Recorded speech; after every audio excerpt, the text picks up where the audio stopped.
Hey, what's up, Blazer fans? Welcome to We Have a Take the What podcast. I am Tara Bowen Biggs, joined as always by Rose Harding. Hello, Rose.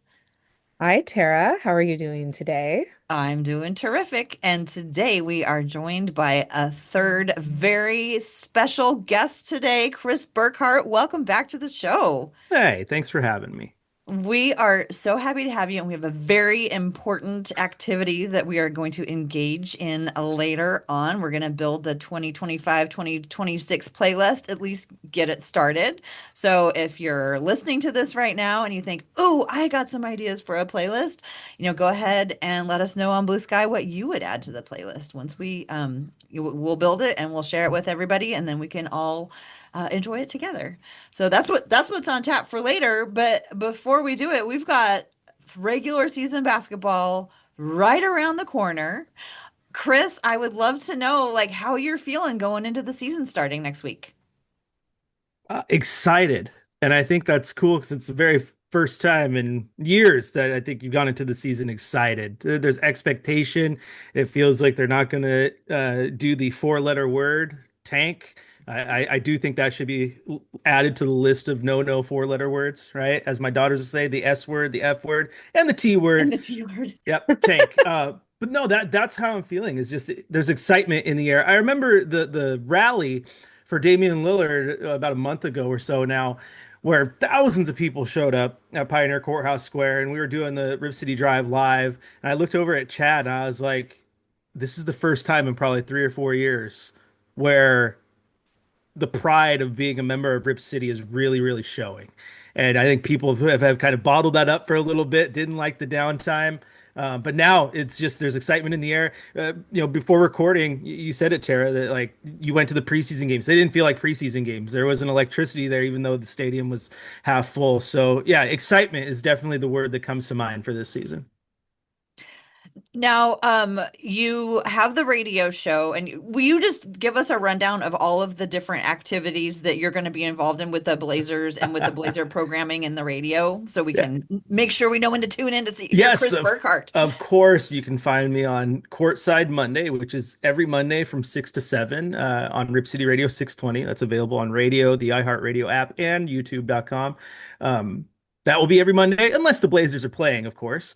But when the Blazers are playing, I have Blazers Game Day, our pregame show, 2 hours before tip-off, and then the fifth quarter after every single game, usually, pushing towards 11 o'clock, midnight, just having some fun.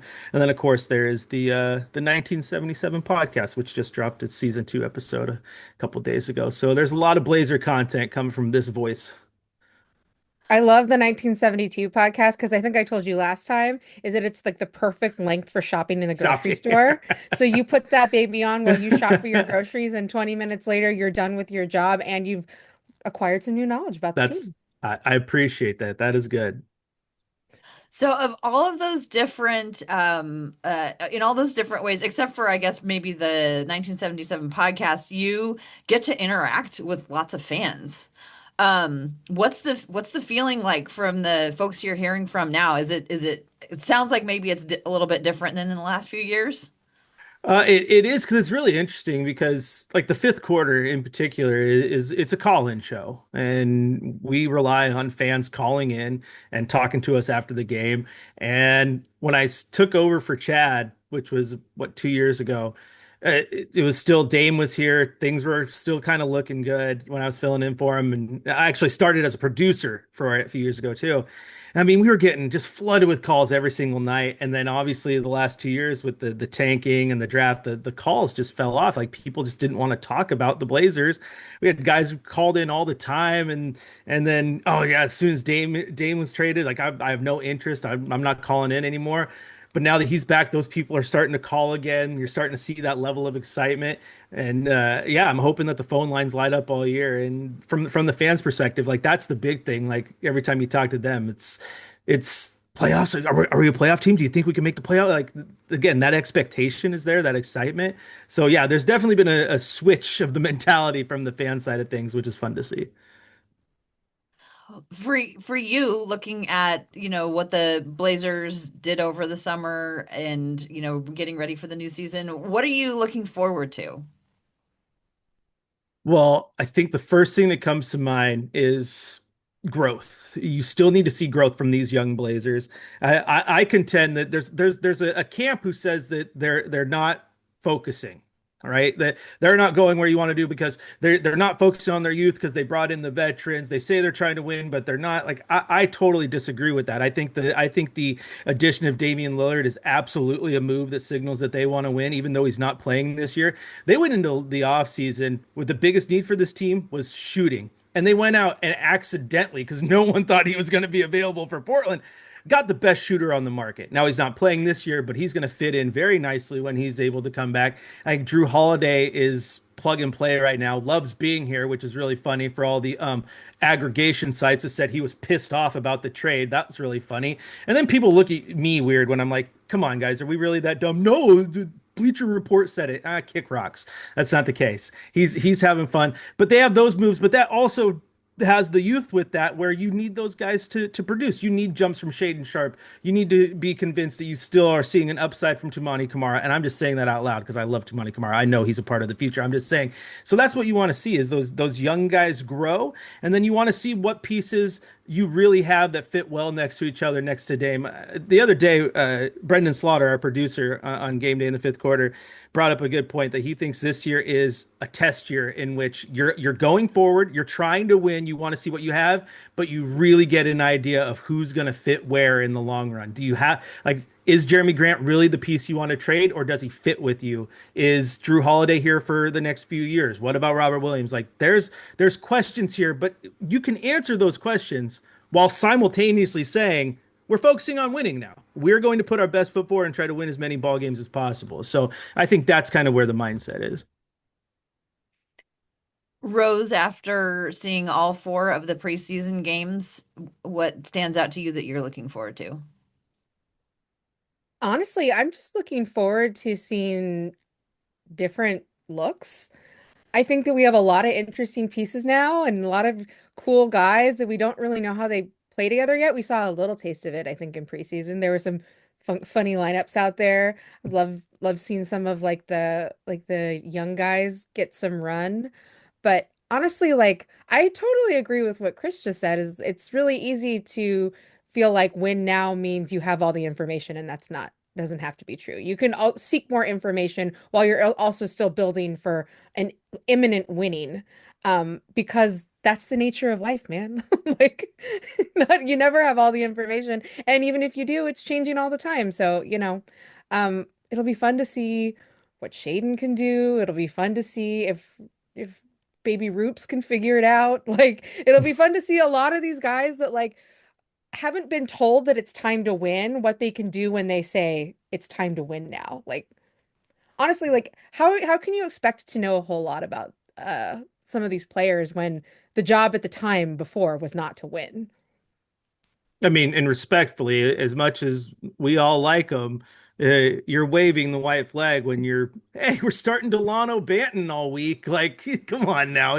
There's levels to what you're trying to do here. And yeah, this year, when I think winning, I don't necessarily mean like, oh, championship is going to happen, but you're putting your lineup out there with the intent to put the best lineup out there. You're not going, okay, you're not so and so's a little banged up, but he's going to sit for 3 weeks because we need to take as many L's as possible. You're going to go out there and try to play. And if you lose, you lose, but you weren't waving the white flag in doing so. And then, in my opinion, that is win now because you are trying to win ball games.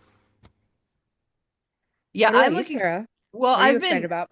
I've been thinking a lot about the difference between when we say that the team's going to compete and versus the team's going to be competitive.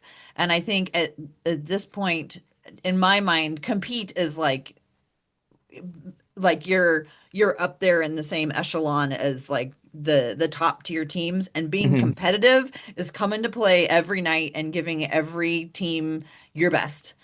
And that's where I think I'm hoping that they are right now. I think that, I mean, not that I'm not saying that people like the players weren't trying their best and the coaches weren't doing the whatever they could with whatever.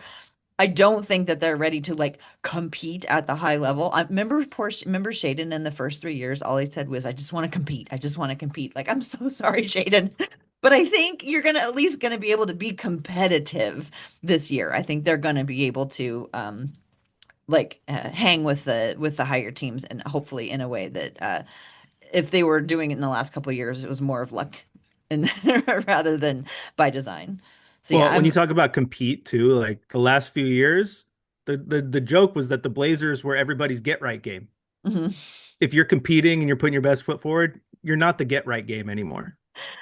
Although I have to say, pretty much for my entire existence as a Blazer fan, I've always felt like the Blazers were the get right team. And I think that's just my pessimism, my like, Pain, oh no. yeah, pain is also a four-letter word. Yeah. Speaking of pain, anything that anybody has a little bit of a worry about? Chris, anything that you're like, I'm not quite sure they gonna have this dialed in yet. That is a wonderful question because through the preseason, I came away with so many positives. I didn't notice a ton of negatives that really raised a red flag. If there were one, it would be that we did hear a lot from coach and the players about the new offense, and there was going to be a lot more movement. I didn't feel like I saw a ton of more movement to the offense. I saw some glimpses of what they were trying to do, but at the same time, there was still a lot of Jeremy Grant or Tumani when he was playing his first two games, sitting in the corner, kind of waiting for the ball to come to them, which we heard was not going to be a thing. So that might be one little hiccup, if you will. And then I think there was a couple times. I mean, yeah, Jeremy Grant got right in that last game, but the shooting was still off a little bit, so he needs to shake off the rust there. But no, it's weird because I left preseason. Call me a homer. I don't care. I just there was so much more that I liked than I disliked from the preseason. That's great. That's great. What about you, Rose? Honestly, the same. I have like an underlying concern that I'm not so worried about, but one that wasn't exactly assuaged during the preseason, which was like, where are all the points gonna come from? Because like, they might come from Shaden or they might come from Jeremy or whatever, but like I didn't see a clear path of where all of those points were gonna come from for an entire season. I think that there's still a lot of growth this team has left to do in terms of figuring out shooting. I'll say Tara and I have talked about this a couple of times now, but like I think like some guys like Blake Wesley look super dynamic and amazing, but I also see that he's like allergic to shooting. He does not want to shoot that ball. And I want to see more guys really want to shoot the ball and know what their shots are and what shots they're looking for. But that's just an ongoing thing I think that this team has to deal with. If they're going to be defense first, it means that the bigger questions are around and where is that offense going to come from? It's so funny that you mentioned kind of allergic to shooting the ball because on the opposite side of that, I joked on the pre and post game shows all preseason that Caleb Love has never seen a shot that he doesn't want to take. He will take if the ball hits his hands, he's going to shoot the ball, and some of those shots are terrible shots, but there are guys who are afraid to shoot that thing, and I love the fact that he is not afraid to shoot the ball. I think you can get a guy who wants to shoot at a high volume. You can eventually get them to the point, hey, we need you to be a little smarter with your shot selection. But the guy who is afraid to huck it up, I think it's a lot harder to teach him to shoot the ball with confidence. So it is funny. Now, Blake, I thought though, looked great defensively. I think he's a great third point guard on this team. They can use him when they need to. But yeah, it's a good point about, hey, I'm playing a game where I gotta shoot the ball, but I don't want to shoot the ball. Gotta get used to that. Kara, what about you? Any concerns? I, I don't know if it's, just that it was preseason, but like I'm a little worried about the depth and the injuries. And so I don't know if, that they're just being super cautious with Tumani, and like I actually saw more of the starters than I thought or the top 6 or 7 guys.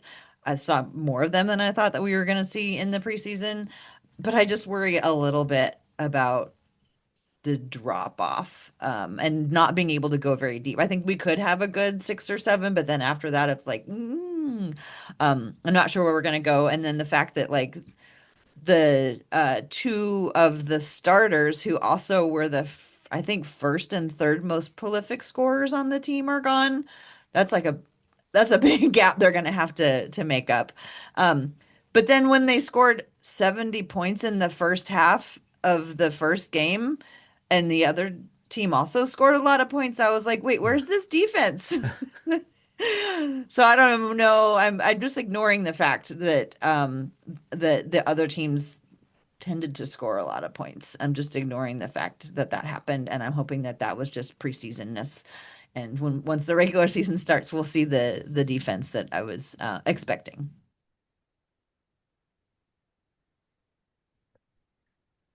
Is it like just me, or is it that it's when it's time for preseason and going into the regular season when you're excited, it's taking forever, and then in previous seasons when you're not as excited, you're like, "Oh, regular season's already here and we have 5 L's already." Like I just feel like the anticipation this year is completely different than it was last year.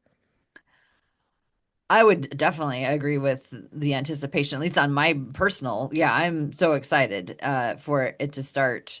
And I mean, not that I wasn't before, so yeah, I don't know. I'm a little the first half of their season or the first couple months of their schedule is really tough, so we might still have 5 L's or more in a row once they get started. But I feel like hopefully we'll see better play even if maybe they're not all wins because it's pretty brutal at the beginning. I want Oh, to see that's competitive L's. That's all I want. Yes. yeah, that schedule through November is brutal. It's like I think before November 30th, you got Oklahoma City three times or some nonsense out like that. And Bleh. can I also say I absolutely hate the NBA scheduling of play a team multiple times in the preseason and then face them within the first week of the regular season, which the Blazers have done a ton of times as of late. Like I find that to be absolutely stupid. Like, preseason, like play the Eastern Conference, the teams that you don't see all year long. It's just so weird to me. Yeah. I think that's all like a mystery to me of how they schedule preseason because like some of these teams are teams that like I don't even know why we would see them multiple. I don't know why you see multiple teams the same time in preseason. I don't know why some people are playing in China. I don't know why some people are playing in Paris. Yeah. So it'd be interesting to see if the Blazers get one of those like Macau or whatever games in the future because Hansen is on our team, or if they're still going to be like, oh, that small market team that nobody cares about, we're just going to have them play the Warriors 3 times in preseason and call it Yeah. a day. Save on gas mileage or whatever. I know. Right. I was thinking like, oh, it's mostly proximity, but then you brought up the fact that some, teams fly to China. But like it's Portland, it seems like we always play like the same close little cluster of players to just probably keep it easy to not have to travel a whole bunch during the preseason. But yeah, I don't know if the league makes those schedules or if the teams kind of have to put them together. That would be something to find out. I think it's all league. I think it's all the league. But yeah, it's a good question because I don't know the accurate answer to that. But maybe it's something we'll find out. Somebody note that. Another thing that I would be interested in finding out is why young Hansen wears two different shoes. If that is a um because they're always different colors. And so like is Yeah. that like a shooting thing? Like is that a thing that helps him or is that just like he's got a little personal style that we're gonna He's young and handsome, so he's got style. He's got flair, man. Yeah, it's funny. I didn't really think about that because sometimes guys have shoes where like from one angle it looks like they're Yeah. two different shoes because they're like different colors on either side. And it took me a while to realize no, those are actually two different shoes, like one black and one white shoe. Um, but yeah, I don't know. Maybe he's gonna show us some like swag in his fashion. Although I think who was it that said I think it was Zach Collins when he was here said it's really hard to be like swaggy when you're 7 feet tall because there's not a lot of cool clothes for you. So I'm very curious if he's gonna pull out any like fashion items. He We'll see. loves his backpack. Maybe he'll start to coordinate with that. Like was it Jabari who was really good at court? Who was a few years ago we had a rookie who was really good at or it seems recently we had a rookie who was really good at coordinating with the backpack. I can't remember Jabari who. had a whole outfit with his backpack once where he had like a pink, like a baby pink and baby blue backpack. And then he had like, he did like a whole, like, I think it was like a warm-up suit, but that was Mhm. all in the same color as the backpack once. Yeah. Well, it'll be interesting to see where that all goes. Yep, that's right. What everybody wears for opening night. Oh, wait, can I just say one more thing? It was so wonderful to see Damian Lillard on the bench. Just totally into it. Just so happy to be there, talking with the coaches, like really, oh, and like talking with the players. It's just so good to have him back in the building. It's why I am so much looking forward to the home opener on Wednesday because they do the traditional go through the entire roster. Yeah. It's going to be a sold out Moda Center, and Mark Mason is going to give Damian Lillard the full Damian Lillard treatment. It's going to feel good. It's going to be the hair on the back of your neck stand up type of moment, and it's going to be pretty cool. It just stood up on the back of my neck right now while you were talking about that. Yes, yes. Speaking of which, I'm a little upset they didn't do it. The preseason is the time to do this, but they need to put Young Hansen in the starting lineup because the world needs to hear Mark Mason full on Mandarin introduction. It would be glorious because he's phenomenal. I'll never forget the first time he did it when Ennis Cantor was in the starting lineup and he did it in his native tongue and Ennis like stopped, like he totally caught him off guard. He didn't know it was a thing. I want to hear Mark Mason drop it. Oh yeah. You know that as soon as we drafted him, he started working on that Oh, too, you because know he did. You got to be prepared. yeah, because he wants to do it well. Um, and now it's like we have such an international flavor to our team. Like he's got to do a lot of different languages. He's got to do French. He's got what he has French, Chinese, Hebrew. Does he do it in Hebrew? Hebrew, yeah. Hmm. Um, and I guess it's Tumani French. Yep. Right. Tumani must be No, French, yeah. or Belgian. I Well, think he but was well, from the French part Yeah. of Belgium. Yeah. there's Yeah. like three languages that are spoken in Belgium Right. though, and I wasn't But sure I if his think was it's French. I think it's French. Yeah. French. Yeah, yeah, yeah. But So he's got Mark Mason did do Mandarin when Yang hit a three because he always does from three in the language. Like pour toi every time you do it in French, he does it. So it's like Mark Mason is an absolute gem, friends. An absolute gem. what a treasure. I We're so lucky to have him. It doesn't sound like home if he's not there. Right? Ugh, I'm so excited for basketball, you guys.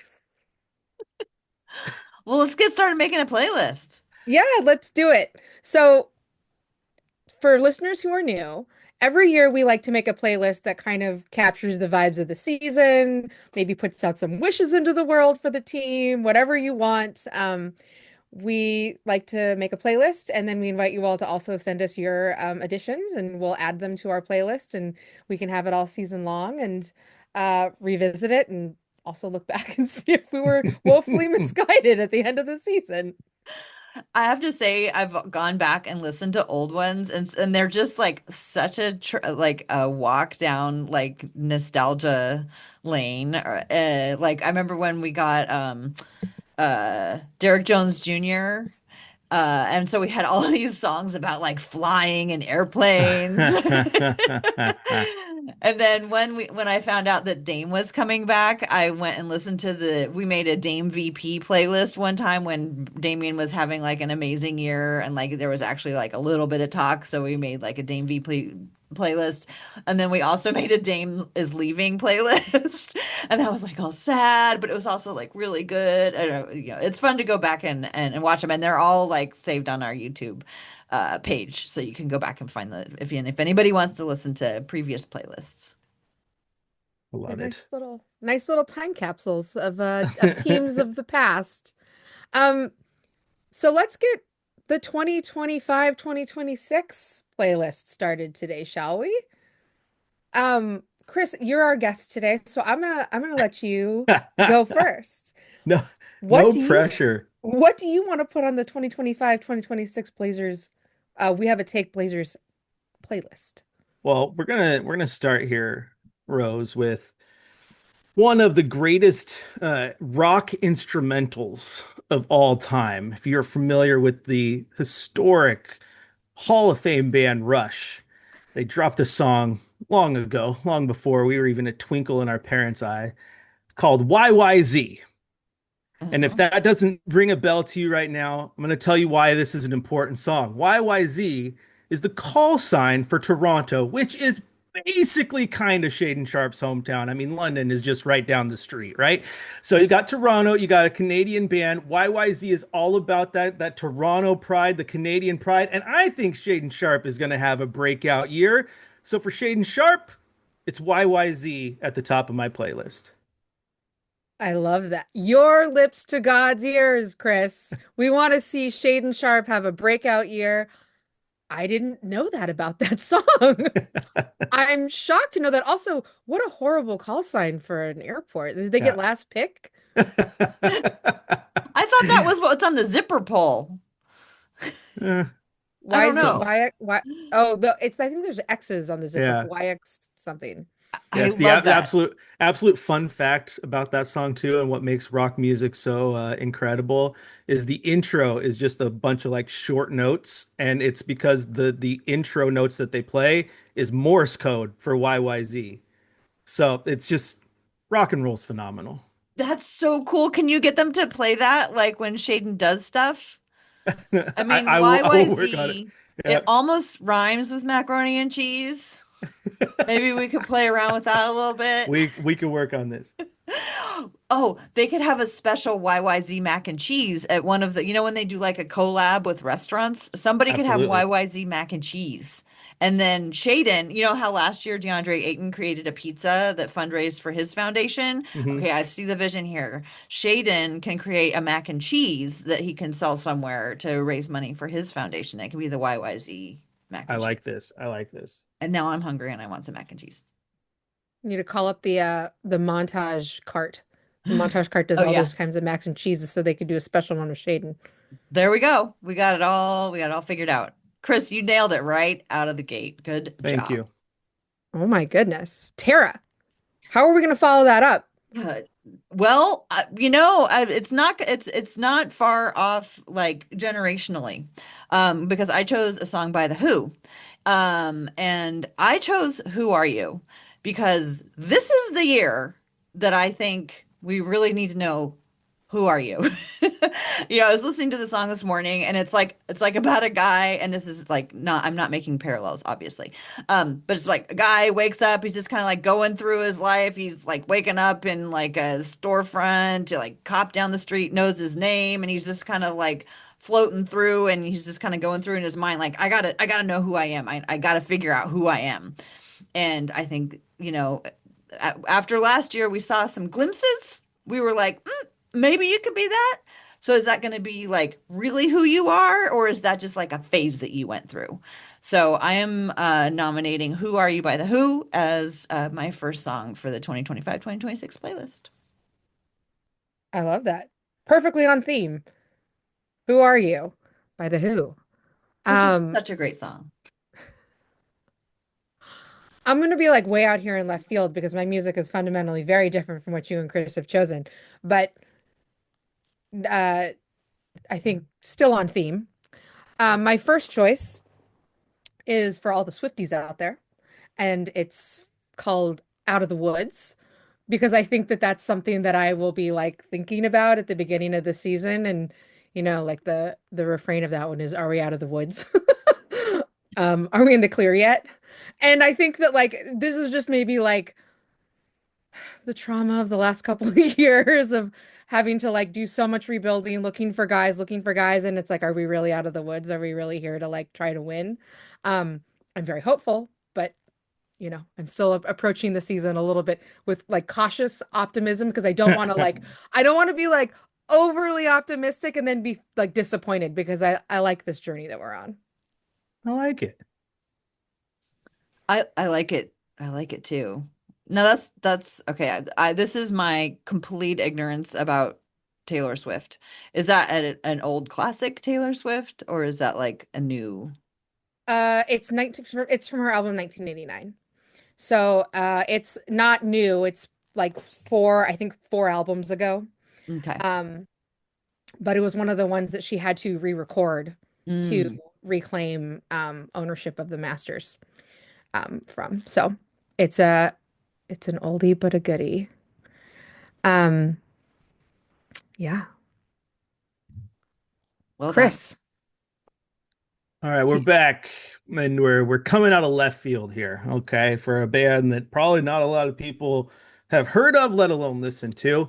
But I stumbled upon them a while back, and there's some fun songs from this band. But I do think that the season itself is going to be great, but there's going to be ups and downs. That is the nature of the NBA, especially for a team that I'm projecting to be right around 500.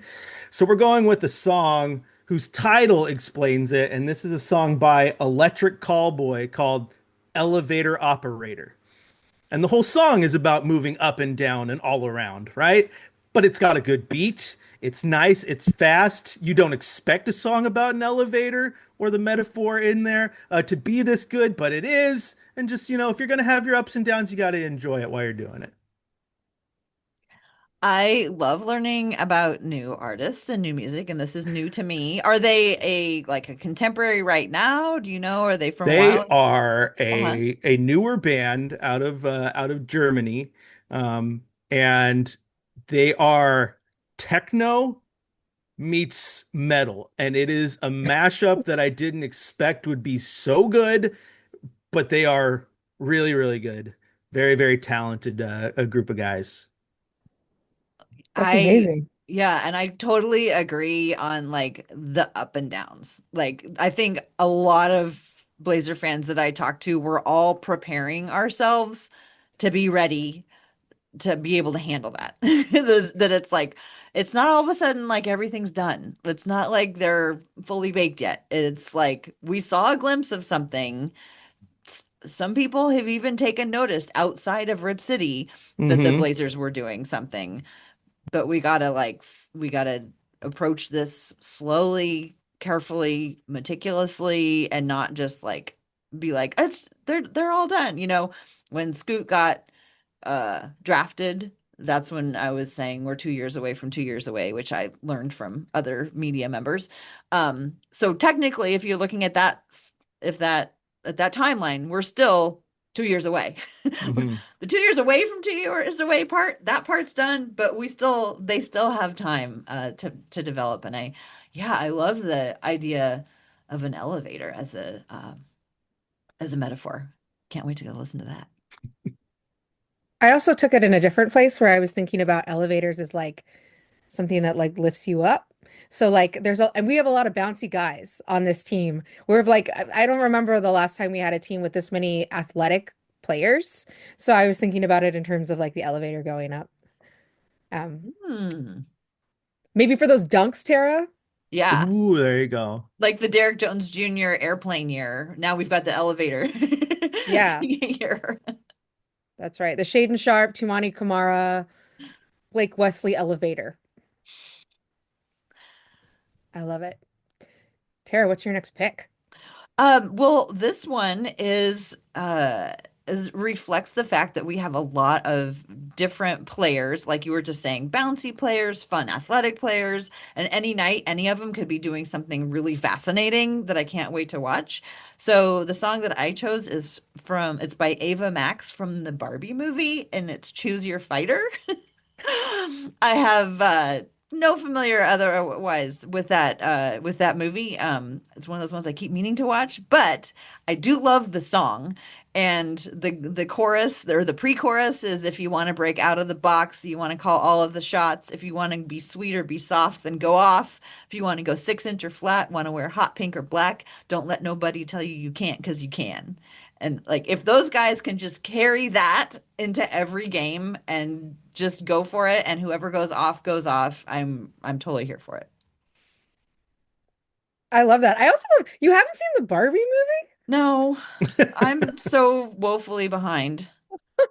But we sang that song in one of my choirs and it was so much fun. Oh my gosh, what an amazing song to sing in choir. The Yeah, choir with all songs that the I grew up with were not that like modern. Oh my goodness, that's so great. Um, okay, so this one is like maybe t showing my is actually honestly most of this is going to be showing my age, so sorry. I mean that's Um, what we're doing here. But this one is uh, a Blink-182 song, and it's all the small things because I think that all the small things are going to be the things that we're going to be paying attention to, which we hadn't paid attention to, quite frankly, for a long time. Um, and I just think about how, like, when you're looking for just the right players and the right pieces, the small things are not the things that you're most interested in. You're looking for just like which are the guys that you're going to start to mold together to look for that chemistry. And now the small things are starting to matter. Who plays well together? What lineups work well together? Who's going to, be really hungry on defense? Who's going to be able to like get good pokes at the ball? Like all the small things suddenly matter again because we're building toward winning. And so this is just like I don't know, a song that was played in perpetuity from like when I was like my teens through my early 20s and will rattle around in my brain for the rest of my life. So All the Small Things by Blink-182. Well, I think that actually kind of reflects what we've seen in the Blazers' summer activities in bringing in vets like Damian Lillard and Drew Holiday. Because even if they're not in, they're guys who've been through the process as players of learning how to do the small things, and they're like here to like set the culture and to help make that be the culture. And so I think it makes really great sense for where the Blazers are headed. That's right. And for any of us who grew up listening to Blink-182, I don't know, it's like there's like two Blink-182 songs that'll be forever and are burned into our minds, and that's one of them. What's the other one? I did not grow up listening to Blink 182. I think it includes a swear word, so I can't say it. Oh, got it. I'll tell you later. We have to share our Blink 182 songs off air. That's so sad. Um, okay. Chris, we're back to you. All right. Are we each picking three? Was that the rules? Is that what? Yeah. Okay. I just want to make sure because I'm just gonna throw this out there real quick then because I did have four just in case. So Yeah. Honorable mentions are an great. honorable mention that doesn't need a deep dive is Tub Thumping by Chumbawamba because I feel like the Blazers, the ups and downs, I get knocked down, but I get up again, is just a very good, right there, hits you in the teeth, you know what's up. But for my actual song on the playlist, it's just an all-time favorite of mine, an all-time classic. It does make me think of Shaun of the Dead when they're in the bar and they're hitting the zombie with the pool cues. But Don't Stop Me Now by Queen, because lyrically, I think this song will define this team and the fans, right? Because if you're a fan, you're going to Moda Center right off the jump. Tonight, I'm gonna have myself a real good time. I feel alive, right? Like, come on. And then I feel like it describes the team. You know, Shaden Sharp, those massive dunks we talked about. I'm a shooting star leaping through the sky like a tiger, defying the laws of gravity. I mean, come on. It writes itself. And then the chorus, don't stop me now. I'm having such a good time. I'm having a ball. So I think this defines what it's going to be like to be a fan this year inside Moda Center. I need them now to pump that in to the we need to get that to DJ OG1. We need to get that to Game Ops. I love that. Is that something they've ever played before So in who's the about arena? I Freddie never pay Mercury? attention to that kind of stuff, but it seems so obvious now because it's like perfect. They need to add it in. It's perfect. It's perfect. I'm glad You you know, brought the up. Go I ahead. realized that like I'm like the right age now for like the type of music they're gonna play in sports arenas. Because like, when I was younger, I was like, this isn't my music, this is my parents' music. And now I'm like, oh, this is my music because I'm the parent now. And Hmm. so like I feel like it's the right time to bring Queen in because I'm like, that's my music. Hey, shout out to the young generation the other day because my daughter asked me, we were in the car, and she's like, Dad, and I said, What's that, babe? And she goes, Who's the greatest band of all time? And don't say the Beatles. Because she knows that I always say it's the Beatles. And then people will argue with you. I'm like, I know their music is meant, but they're the most influential band of all time. It's a conversation for a different podcast. But I was like, well, there's a lot of different answers, babe. But Led Zeppelin, Queen, Rush is great. And so she's like, well, I want to hear some of them. So I played Queen. And her reaction to Queen was, this singer's got a really good voice. And I'm like, oh, babe, thank you. I appreciate you so much. You heard good music, and you appreciated it. You just didn't crap all over dad's taste in music. Thank you. Thank you. So the young generation, there is hope, my friends. You're And they're doing it going to appreciate right. that Queen when they play it in the theater. Right. Oh my Good goodness. job. You said dunks. I just wanted to inform that the Blazers had 17 dunks over 4 games in the preseason, which is, higher level than like 2018 Blazers. I don't think it's, where I want to be. But dunks are not the measure of the team. I just keep telling myself like you don't want them to dunk just for the sake of dunking. Um, but I do believe that dunks actually can actually have an impact on the game in terms of like getting everybody like going. Sometimes like a big dunk is a real like uh motivator, and the corollary to that is getting dunked on a lot can also really have a feeling. And it's funny because when I was looking at, how many like Golden Warriors were dunking all over, especially that pesky little Gary Payton too had a number of dunks on the Blazers, which was very difficult for me to process. Um, but yeah, I also do tell myself like I don't want Shaden dunking just for the sake of dunking. I want him making the right play. And I'm wondering if he's like thought himself out of dunking, like because he knows it's like I don't know. What do you guys think about like the dunk as a I still do not see the Blazers just except for our centers, I guess. I see our centers dunking as part of the game because they're tall and the ball is right there. But I'm not, and maybe this was supposed to be like the new offense, but I don't see our other guys like cutting all the time where it's like, when you have Derek Jones or when other teams have Derek Jones Jr. on their team, he's just flying in from everywhere constantly. Is that going to be the new offense? I don't know. I was kind of hoping I would see some of that, but I didn't really in preseason. I just like dunks. I want to see more of them. I'm with you. I want the dunk tracker. I want rims rattled. I want backboards shattered. It's absolutely phenomenal. I mean, come on, look at LeBron James. His entire highlight package of his career is dunks and dunks and dunks. People put the one on replay that he got over Nurkic there at Moda Center. I want Shaden Sharp on that highlight package. So I'm with you. Just give me more of it. Play above the rim. When we did the deep dive on Drew Holiday, there were several interviews that he was in where he talked in pretty good detail about he got posterized by, I think it was Dwight Howard. It was like a really well-known one at the time, and it was when he was pretty new in the league. And so he was like, after that, I like never worried because I was like, that's the worst. Yeah, I I think that this team can probably get up, and I don't know if we're going to see them kind of get more into that, but like there were some really great dunks last season that I just haven't seen those guys pull out that stuff yet. Like Denny had some great dunks, Tumani had some great dunks, Shea obviously. I think that Blake Wesley probably has some dunks in him too. He's just always looking to like dribble, penetrate, and then I'm not sure what next, but like some of the times those could be dunks maybe. I think he have a pretty savage one of the preseason games. Like he's got Yes, it he in him, did. and he's athletic, but he's so long. He reminds me of Will Barton. Like he looks like Will Barton on the floor, and if he wants to show off Will Barton athleticism, I'm here for it. The people's champ loved me some Will Barton.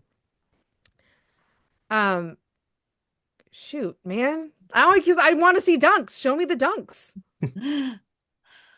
Hopefully. Tara, Maybe they were just holding them until the regular season.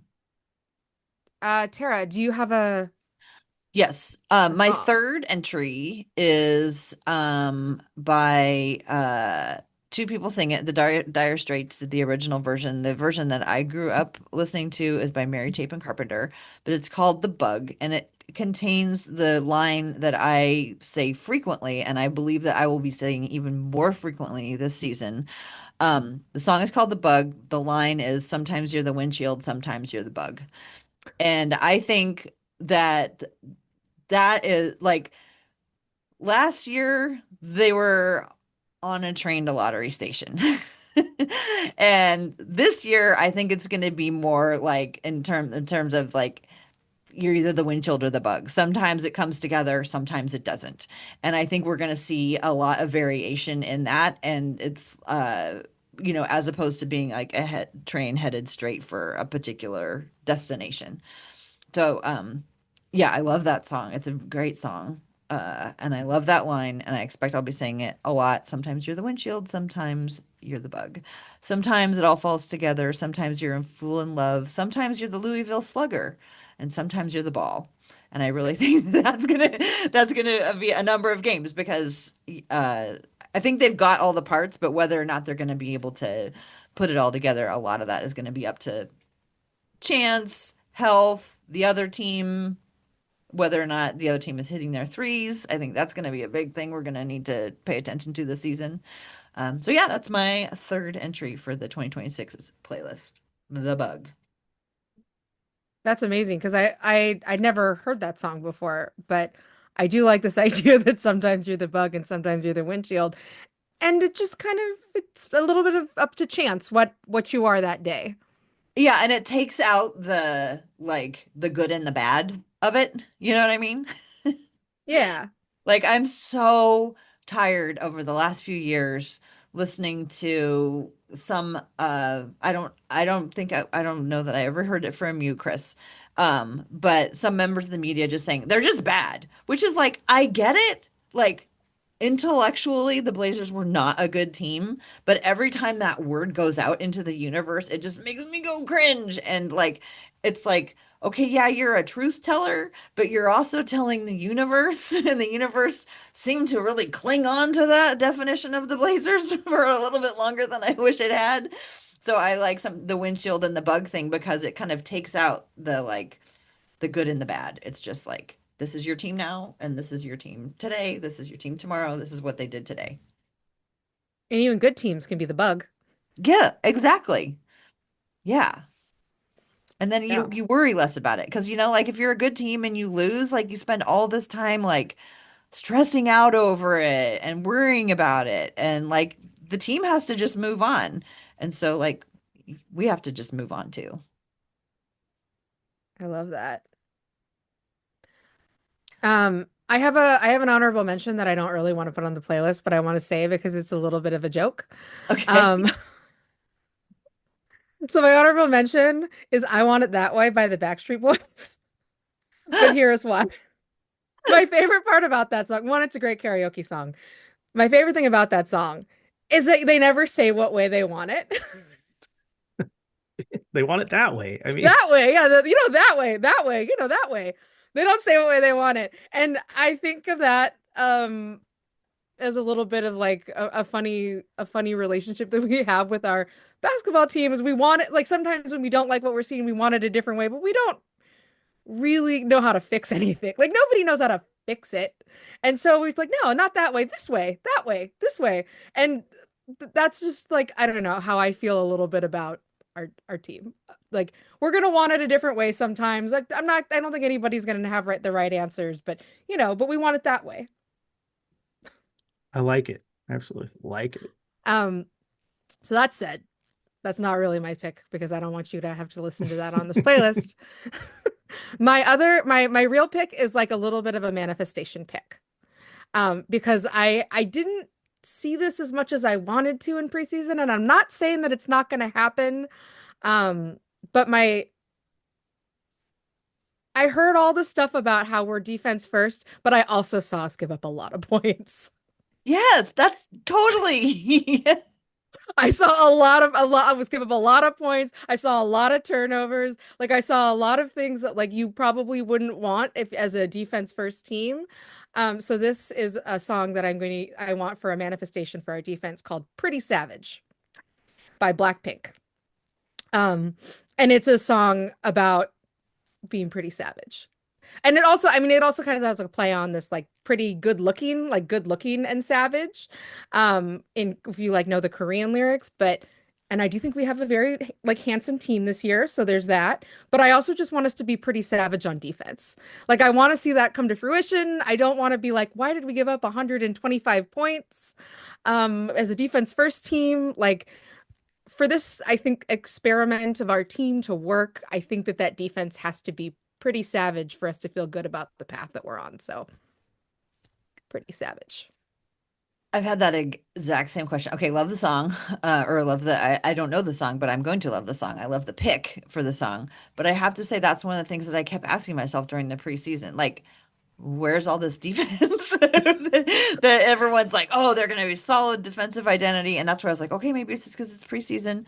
And what I did notice is like in years past, I remember so many games sitting there and feeling like it was just like a layup line to the basket. Like, everybody, go ahead and come on down, come right through the paint. We'll escort you. Here, let us help you get it up so that you can put it in. And I felt like it was just like a layup line and just a constant like red carpet. And I do not feel like it is that. I like they are not their other teams are not scoring into paint like they used to.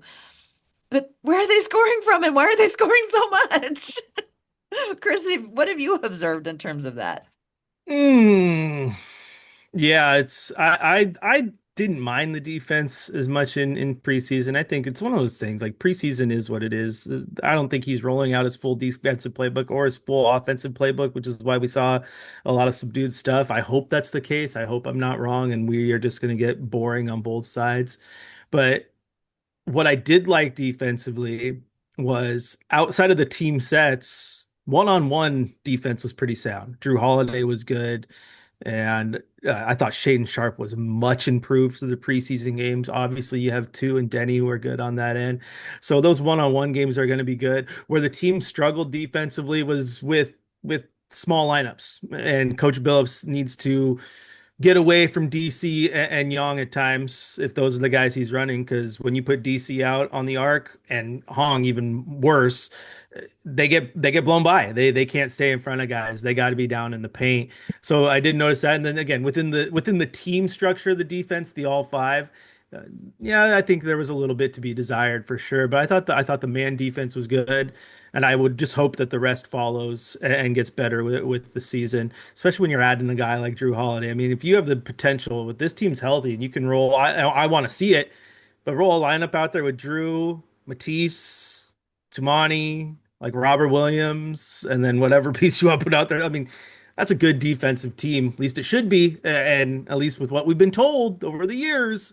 So yeah, I get what you're saying. Absolutely, did see some stuff I liked, but yeah, I definitely want to see more.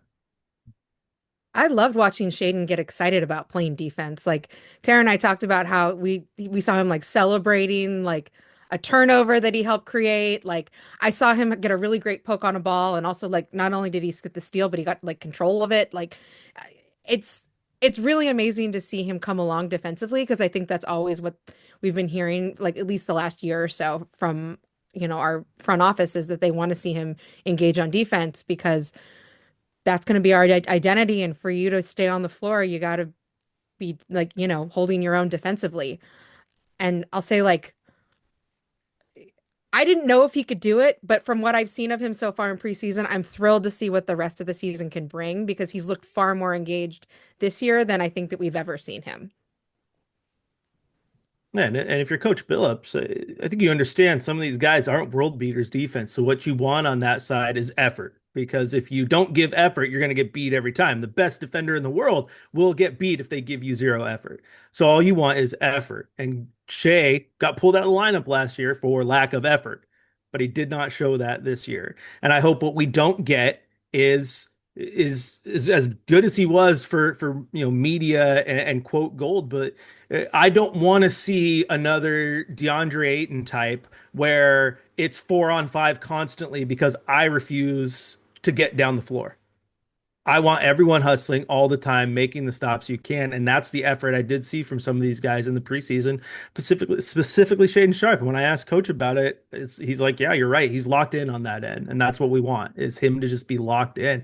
I mean, he was fighting around picks, doing great on switches. Communication was good. Those are the things that I have not seen from him before, and so to bring that in a preseason, I would really hope that's just a precursor for what he does for the next 82.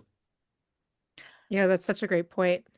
My husband also made a comment to me the other day when he doesn't watch the games quite as religiously as I do, but he comes in and watches with me for a while and he'll point stuff out. And he was like, "Man, Jeremy Grant looks way better on defense than he has in the past." And he was right. Jeremy looked like he was also putting in a lot of effort when he was on the floor that like maybe we didn't see from him in previous seasons because that was not the goal was to, you know, play tough defense and win. But it was just a reminder that like he can dig deeper and also show up defensively and not just be like the guy who shoots the ball.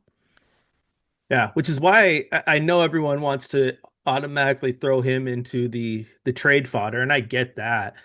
But defensively, like you said, he can bring it. I thought there was stretches towards the end of last year that he was the best defender on the floor at times. He's not a slouch on that end.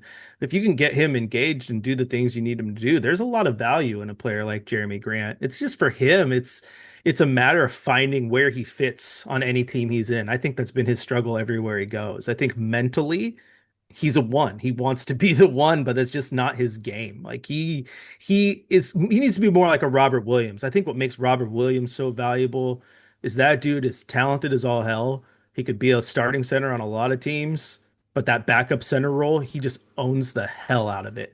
And it plays it so well. Manu Ginobili, when he was with San Antonio, he was one of the better shooting guards in the league, but he's not starting.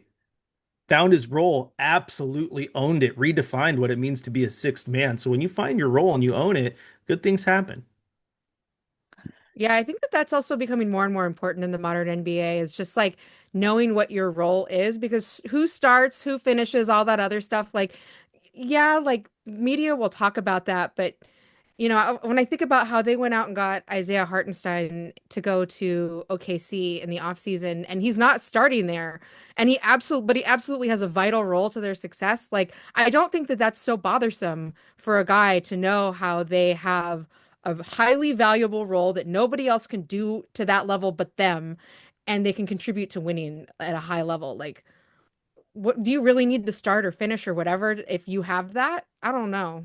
Well, both of the teams in the finals last year were two teams absolutely built on every single player knowing their role and playing that role to a T. That's what got them success. And so yeah, I think that there's a lot of front offices that are seeing that. We've seen a very slow shift off of the idea that you have to have a big three. You have to be in Miami or a Boston and have three superstars because the team matters. And go back to the great dynasties of Michael Jordan. Yeah, Michael Jordan is the greatest of all time in my opinion. Scottie Pippen is a great Robin to his Batman, but he's winning championships with Ron Harper and Steve Kerr and Tony Kukoc, who's great, but Tony Kukoc is, he's not like a Nikola Jokic or something. It was guys who found their role and just absolutely slayed in it. Dennis Rodman, hey, we're gonna put you on the floor even though you can't score worth anything, but we need you for defense and we need you to clean the glass. And he's like, okay, guess what? I'm gonna do those two things better than anybody on the planet. Finding again guys who found their role. It's vitally important. I love that you point that out because the whole big three thing has really been annoying to me. And I had not really thought about the fact that like what I kept looking at last year's playoffs and the finals was, oh my God, Rick Carlisle is such a great coach. He's Mhm. such a good coach. He's so good at helping these guys be put in the place to do their best. But really, like both teams, like you said, are made up of guys who know their roles and fill their roles really, really well. And I like that. I would love it if like your prediction is right that that's coming back in and that's what gonna people are gonna be doing because it takes a little bit off of the like superstar, superstar, superstar. You have to have superstars. It's like, yeah, you got to have a superstar, but you got to have all the people around there knowing what their role is and not just being like other superstars. So it'll be interesting to see what Golden State does with their ward. Um, but I wanted to ask you one more question before we get out of here in terms of coaching, because we were how do you feel like Chauncey has grown into the role of his coach, and what are some of the things that you think that he's been doing well, or that like some of the ways that if you think that he has improved as a coach, do you think are really stand out to you? Are you trying to get me internet hate? Because I feel like if you say Well, no, anything I good mean, about Chauncey, you're thrown to the fire here. what I'm looking for though are specifics, because we've talked about this here on our podcast that we think that after 5 years of being a coach, and the fact that like he now has, assistant coaches on the staff who maybe wouldn't have wanted to join him, earlier on in his career when he was figuring things out. I Mhm. personally think that he's grown up, that he's learned, like, for after 5 years of being a coach, he's improved in some ways. I just don't know exactly how to pinpoint it. I think one of the ways that he has improved is knowing when to let other coaches do their thing. Like last year it was like, um what's his noodle, bald guy that always was the one who's like, we're gonna make this challenge, Nate like, Bjorkgren. yeah, Nate Nate Bjorkgren. Bjorkgren. I mean, it was just like his coaches seemed to know what their roles were. And I feel like if he's learned how to like assign their coaches their role to be able to thrive in their lanes where they are best, that he's probably also figured that out with the players as well. I don't know. So I'm not Well, trying to get you in trouble. I'm yeah. just trying to get an objective reading on how you think, if you think Chauncey has grown as a coach over the last 5 years. Well, here's the thing. I like Chauncey. I think the situation for him from day one, hey, we're going to bring you in. You got Dame, we got this playoff roster, and then the entire rug gets pulled out from under you. He was set up for failure. I think if you would have kept Terry Stotts, and it would have been Terry Stotts the last 5 years, a coach that most of us love and hold in high regard, I know I do, he would have been in the lottery as well. And so what the front office does is not necessarily an indication of what Chauncey does. And you can only do so much with the talent you're given. Again, respectfully, you're rolling out lineups where you're starting, CD Sissoko and Ryan Rupert starting games, and Delano Banton and Dwap Breath, who I love, but Dwap Breath on a fully healthy team is like your third or fourth center. That's hard to win ball games. Sometimes hard to coach. I have seen absolute brain dead basketball players come through this organization before, to the point that I have watched coaches tell them what to do in a drill and they could not get the drill done. A drill as simple as dribble, dribble, shoot was too much for these some players to comprehend, and I am not making that up. So sometimes you're handicapped by that. Okay. Where I've seen Chauncey grow is the ability to be introspective of himself. I thought last year's exit interview was great when he admitted, yeah, I need to be better offensively. Our offense isn't good enough to win games. We've done a lot for our defense, but our offense needs to go and be better. And then he goes out and gets Tiago Splitter, who's a phenomenal offensive mind, who is a phenomenal coach. He's probably my favorite assistant coach they've had in his time here. He goes and gets a guy like James Posey, who is again a great. He made his calling card on being a two-way guy, but a good defensive guy who could hit a shot when you needed to. You get Patrick St. Andrews, who was Taylor Jenkins' right-hand man in Memphis, like another guy who can lead. So you got a lot of guys who know what they're doing, and you can trust to go do those things. I love that about him. And then I love the fact that even in the training camp at preseason, he talks about where the shortcomings are as him as a coach and what he needs to get better on. And I like that. I also think look at the guys you have here. So he gets Denny Avdia in here. Everyone's like, Denny who? He unlocks him, and Denny has the best year of his career. He gets Tumani Kamara as a throw into the Dame trade, a guy who was a second round pick. Everyone's like, oh, who is this guy? He has absolutely developed the hell out of him over these last 2 years. We have seen Shaden Sharp. Everyone wants Shaden Sharp to take a big jump. Look at Shaden Sharp's numbers. He has consistently improved every single year. Now we hope he makes that big jump. Does Donovan Clingan make that jump? I thought towards the end of last year we started to see better Scoot Henderson. So I think he's developing guys, maybe just a little slower than we want, but I think he's been really, really focused on trying to get them to play the type of game he wants. And I thought last year, for the last month of the year, we saw what a team looks like when they're playing the type of ball he wants, and that's when the defense was great. They were one of the best in the league, and everyone likes to go back at you, Tara, with, oh well, they were playing teams without their stars, or they didn't have their full complement of players. I get that, but those were the exact same teams that the year prior were running you out of the gym, no matter who they were suiting up. So you were taking care of business. That's a plus. And so I've seen growth from these guys defensively. I've seen growth from guys offensively, and I've seen a coach who can look at himself and say, "Yeah, it's I need to get better here, here, and here." And then I think when he was finally given a little bit more leeway to go make the changes he needed, went and handpicked a roster of coaches who really can target the spots that he's personally weak at. And I think that's a recipe for winning at that point. Anybody who can look at themselves and understand that, okay, this is my weak spot. I'm going to find someone who can help me there and take care of that I think is a good move to make. So those are the things I like about him. Now, of course, I think the bads are, oh, you tell me your team's based on defense and then you go lose multiple games by 60 points.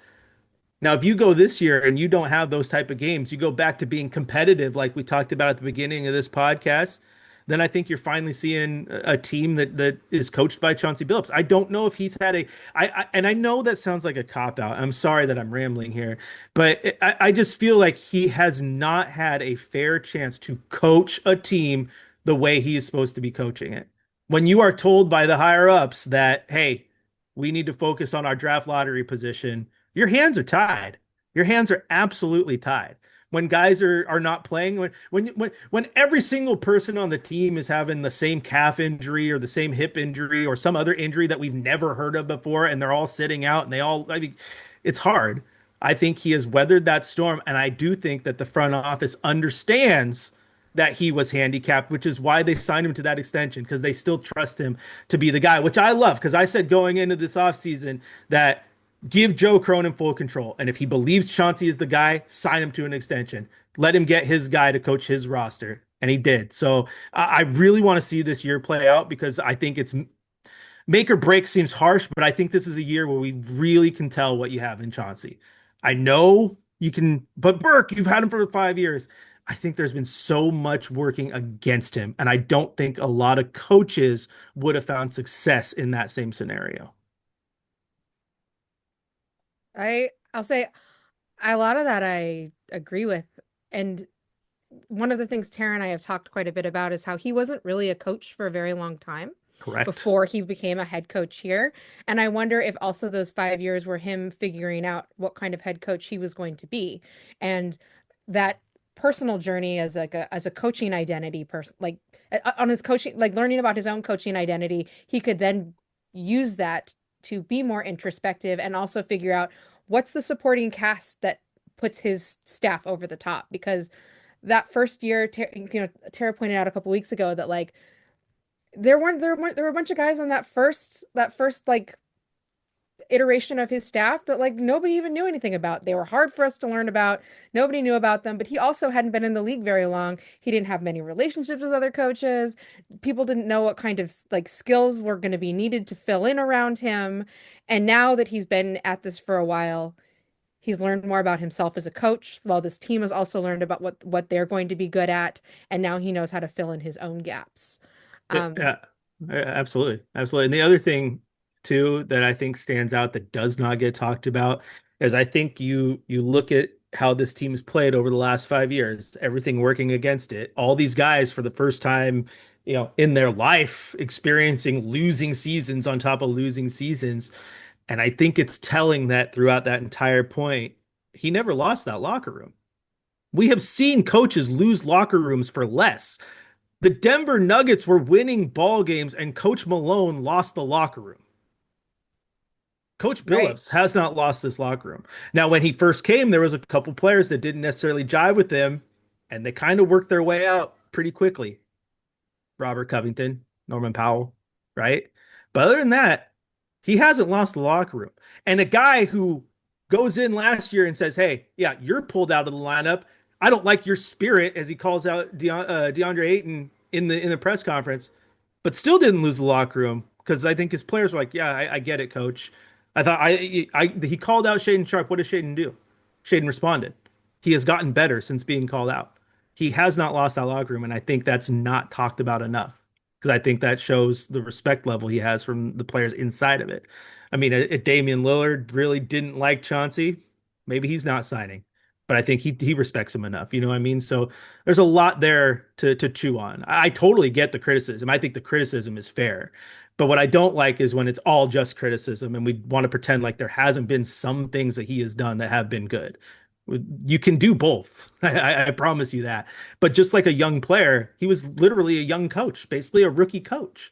I mean, we don't expect every rookie to come into the league and be an all-star. So I like the fact that he has grown. Is he the guy that's going to lead you to a championship?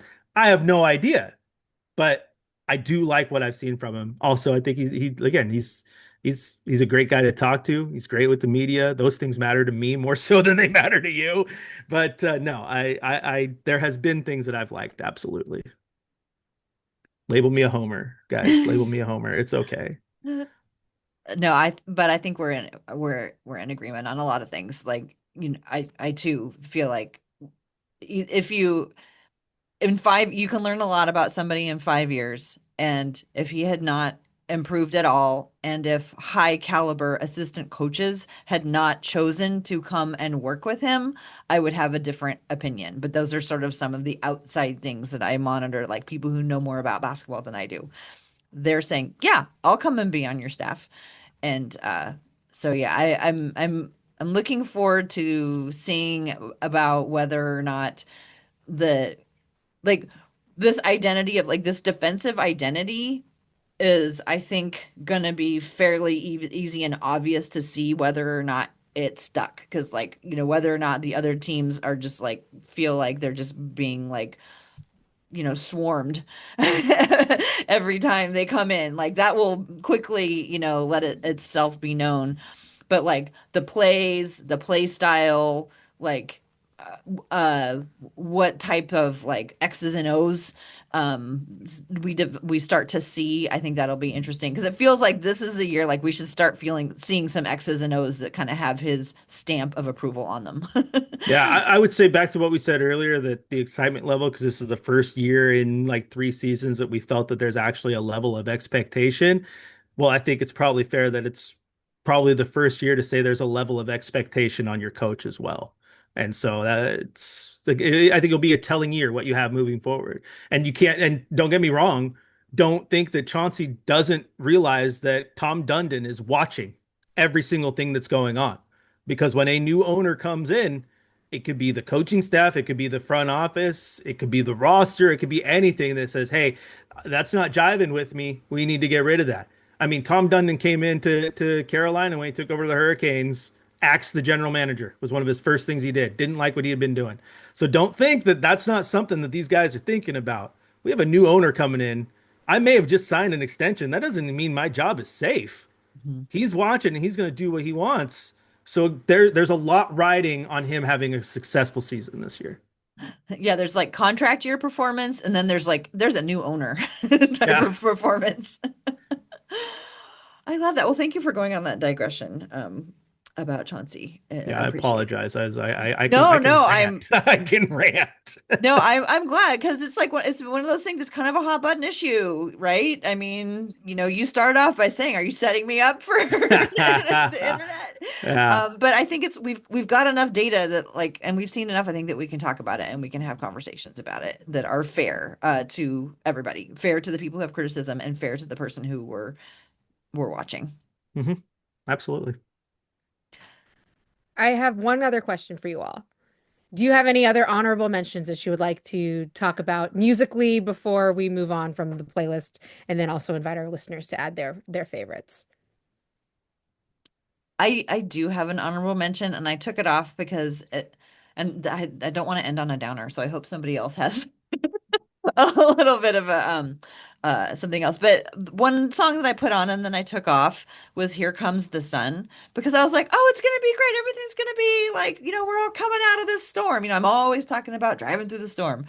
And I was like, this is gonna be great. And then I was like, I don't know that we have enough to say for sure whether or not we're totally driving out of the storm and the sun is coming up. I think we're going to see patches of sun, and I think the sunshine is within reach, but I'm not sure, and I hope to be wrong.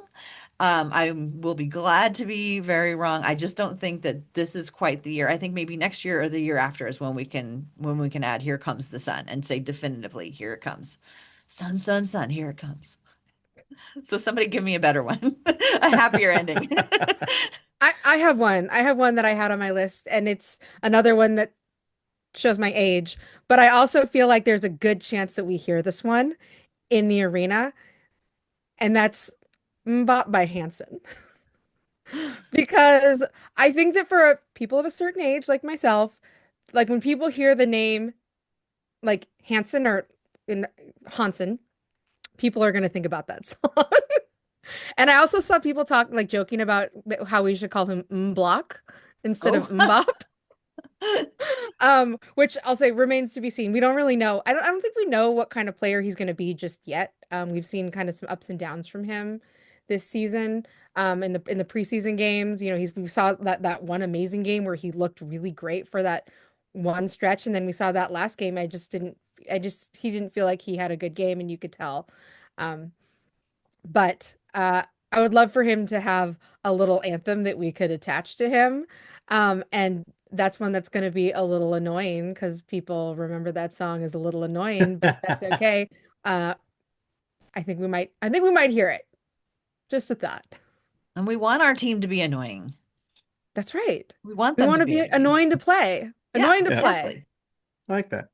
My last honorable mention then is more so I'm very into this year thanks to a friend of the show, Keith Feltner Smith, looking for drops so you can play when players do good things. Like Denny gets the John Cena "You Can't See Me," right? Where the Hood at when Rodney Hood was here. You remember these. So one that sticks in my head, even though the entire song doesn't pertain to the Blazers, but it's "Skin of My Teeth" by Megadeth. And for any of you are like, whoa, whoa, whoa, Megadeth, thrash metal, why? It's because the way the chorus, by the way, is no escaping pain, you belong to me, clinging on to life by the skin of my teeth. But the way he says clinging totally sounds like clinging.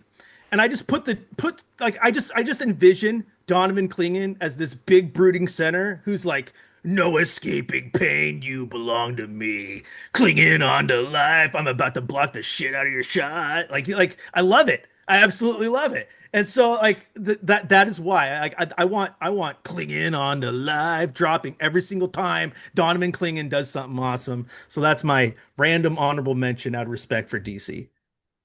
That's amazing. I would never have thought of that at all. I mean, I've heard that song, but I don't think I would have ever made that connection to Donovan Clingan at all. Because also he's like a golden retriever of a person. He is. He really is. But it's like Um, once you hear the way Dave Mustaine says it, like you can't unhear the fact that it sounds like clinging, not clinging, sounds like clinging. And it just fits. And I appreciate that. It makes I've secret sense. I've secretly been hoping for them to play for Tumani, Too Legit to Quit Ooh. for Tumani in the arena, but it has so far I haven't heard it. But Too Legit to Quit would be an absolute banger when Tumani did something. I love that. Oh, so I many good also, yeah, ideas. I think it'd be great too, like if they trolled the other teams a little bit more. Like, say, like a guy goes up for a dunk, but he gets rim checked, so they play skilo. Like, I wish I was a little bit taller. I wish I was a ball. Like that would be awesome. That would be awesome. It would be. They should just put us in charge of the music. Really should. I'm gonna start an email chain with the three of us and Todd Bosma, see what we can't get done. Perfect. If only every sport was like baseball and everybody got to pick like a walk-up song or whatever, but it's not the world we live in. Yet. Um, that's right. So I want to just say to our listeners, please feel free to reply to us and let us know what your picks would be for the playlist. We want to add those as well. This is just our little starter list for the season, and we'll continue to add to it all season long. So please feel free to tag me, tag Tara, tag the podcast, and we'll get those added to our playlist as well and share it back with you. Right on. Well, it has been really fun talking with you both today. Chris, thank you so much for joining us. We've reached the part of our podcast where we do our takes, and we forgot to warn you about having a take. Uh-oh. Uh-oh. But you're a radio guy. You can come up with things, right? You can come I, up with something. I totally can. That's I right. actually So have one this time because I always forget, and I'm getting better at it, remembering. that's right. You wrote one down last time. I was so shocked. And then I was so shocked because it was a Pride and Prejudice take that you wrote down, but you did write it down. Um, so okay, it's October 19th, 2025. I'll start with you, Tara, so Chris has a moment to think. Tara, what's your take? Okay, so my take is a basketball take, and I too wrote this one down. It has two parts. The first is just appreciation. I wanted to, when we went to the game and they had new things on the hustle board, I was like, wait, where's turnovers? And I was like, how are we gonna know how the team's doing without turnovers? And then, realized that they had points off of turnovers and forced turnovers, which in, the last week, I've decided actually those are better stats because they don't just like count like great, you had turnovers, but did you do anything with them? So I wanted to express my appreciation now that I have thought about it and come around to it and realize that those are helpful stats if you really want to track hustle. And then this part two is that I wanted to recommend one more thing to add to the hustle board, and nobody will be surprised that the thing I would love to see added to the hustle board is dunks. And I have set this up by saying that I think dunks actually can turn the tide. They can get a team very excited or they can be very demoralizing. So, and I know that somebody is there recording dunks because where I get my list of how many times did they dunk, one would think that I'm just like tracking it by hand myself. I'm not. I can't pay that close attention to the game. But as soon as the moment the game is over, I download the game book and they're there. They are marked as dunks or missed dunks in the game book. So I know somebody's tracking them in the arena. So I think it would be super fun if we had dunks added to the hustle board. And that is my take. That's a wonderful take. And can I say, weirdly, my take is related to your take, and I had no idea because it was related to what we talked about last week about the hustle board. And I texted you later and I told this to you, which is that I had to put on my like professional work hat to really see this, but like the new turnover stats are strength-based framings of stats that we otherwise view as negative as fans. And for me, like in my like professional life, this is something I think about a lot because I think about how it is that we frame things that might seem negative on their face as a strength.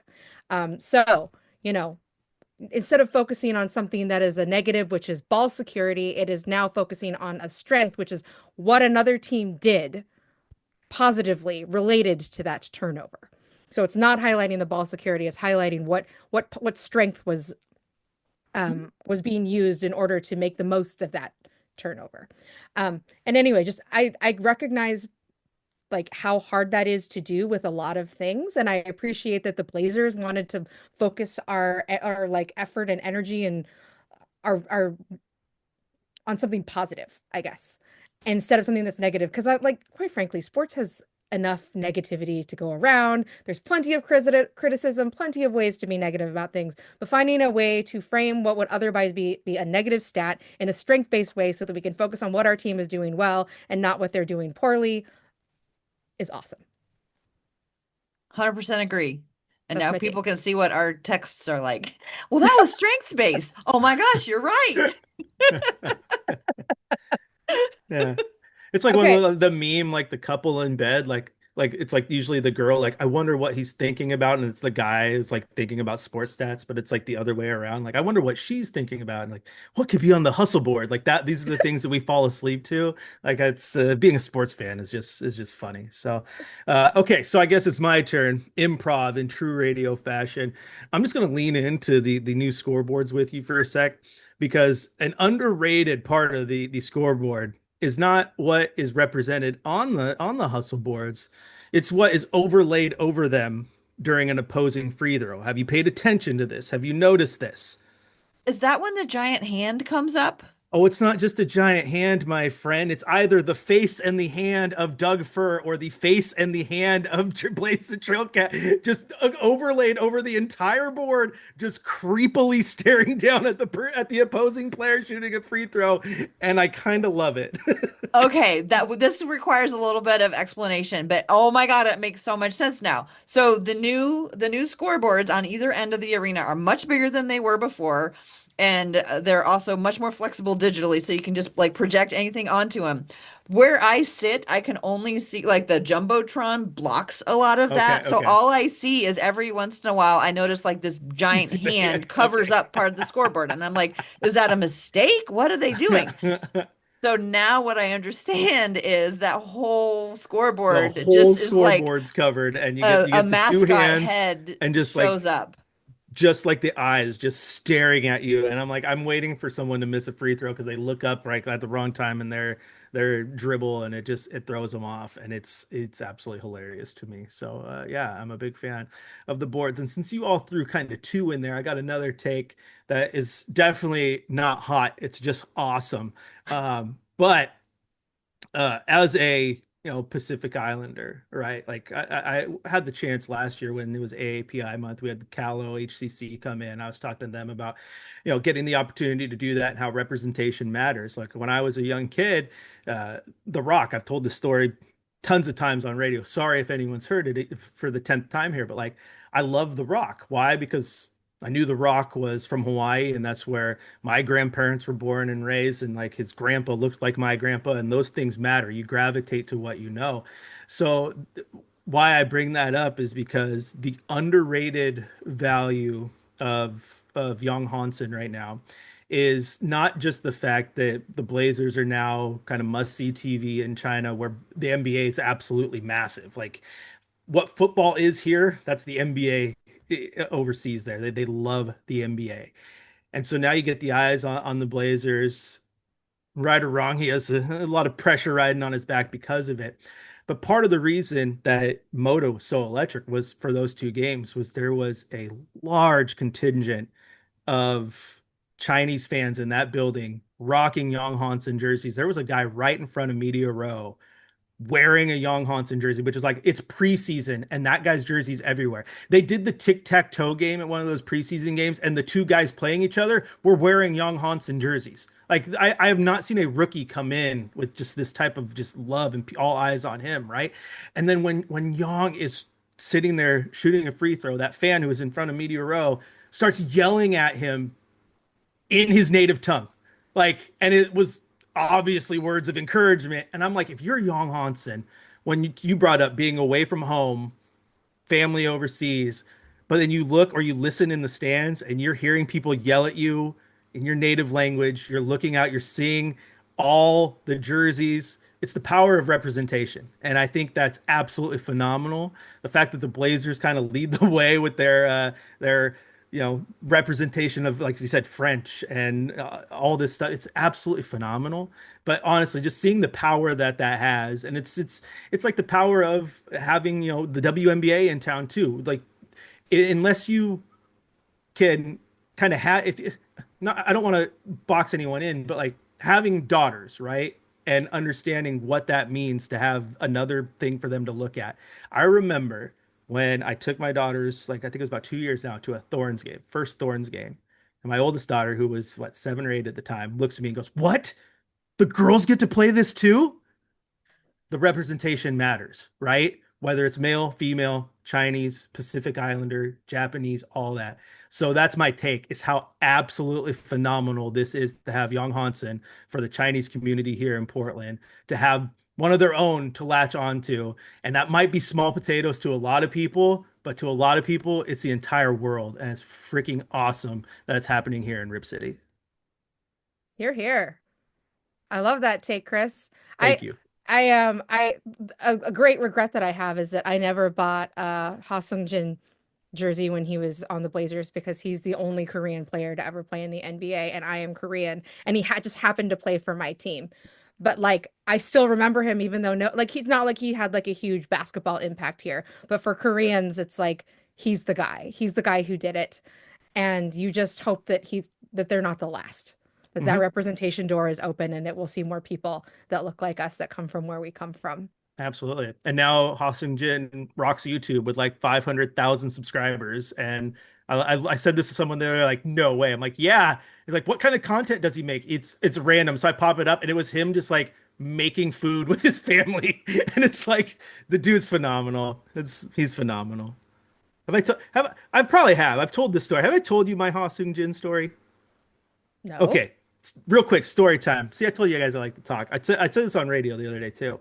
But I went to a game. This was back like had to be like 2005-ish, whatever, when I was in high school. And it had snowed that day. And a lot of people thought the Blazer game was canceled. It was not. So I show up, maybe 2,000 people in that arena, right? And so first time out, Todd Bosma grabs a mic. He's like, "We're so glad you guys braved the weather to get out here. Come on down. I don't care if you're in the 300 level, get as close as you can." Everyone just starts running. So I'm coming from way up in like 200s down to like fifth row. And because there's only 2,000 people, you could hear everything. And this was at a time when Ha Seung-jin, just like Young Hansen right now, not a full grasp on the English language yet. But I can tell you that the one sentence that he did know, or phrase, or whatever it is, was 3 seconds.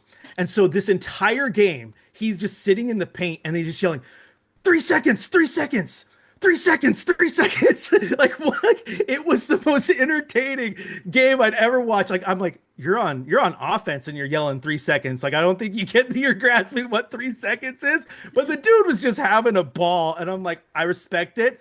Don't have a grasp on the language. The only way to learn it is just start saying what you know, man. Like if I was playing overseas in like the Chinese basketball league, oh boy, like my interpreter would have fun because that's got to be so hard.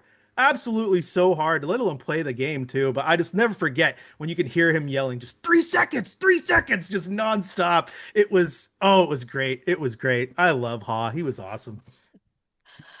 I love this little dip down memory lane. Memory lane's the best. That's great. Best. It reminds me of one thing I've noticed that, and then I promise we'll wrap this up. All set up. But one thing I've noticed with Hansen is that he and his translator, his interpreter, are making it a practice to repeat every question that is asked in both languages so that both the Chinese and the English media can understand what's being asked. Whereas I think when like Denny gets asked questions, there's no like nobody in like we don't know Hmm. what he's being asked or what he's answering. So I thought it was cool that that Hansen and his interpreter have made a point to make sure that both media understand what they're talking about. Also cool that his interpreter was Dwap's interpreter when Dwap Yes. was in the Chinese basketball league. Pretty cool connection there. Yes, we would love to talk to him. If anybody out there who is listening who could help us make that connection, We'll just see. to Yeah, we'll find out see. what We'll the see. journey was like. We'll see. I'll see what we can do. I don't talk to, I believe his name's, I think his name may be Chris as well. Mhm. Chris Um, Liu. yeah, I don't get a chance to talk to him very often, but if I get a chance, the What podcast, I'll put in a word for you.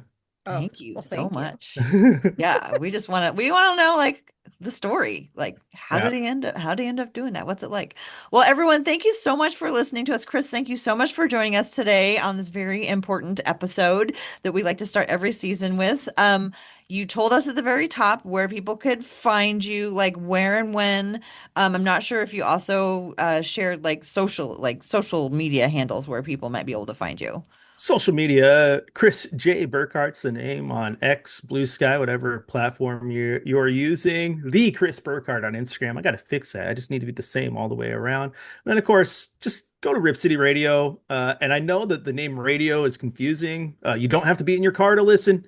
Got the iHeart Radio app. You can download that, and we stream our shows on YouTube as well. So if you want to be absolutely bogged down by this voice and my terrible takes, you know where to find me.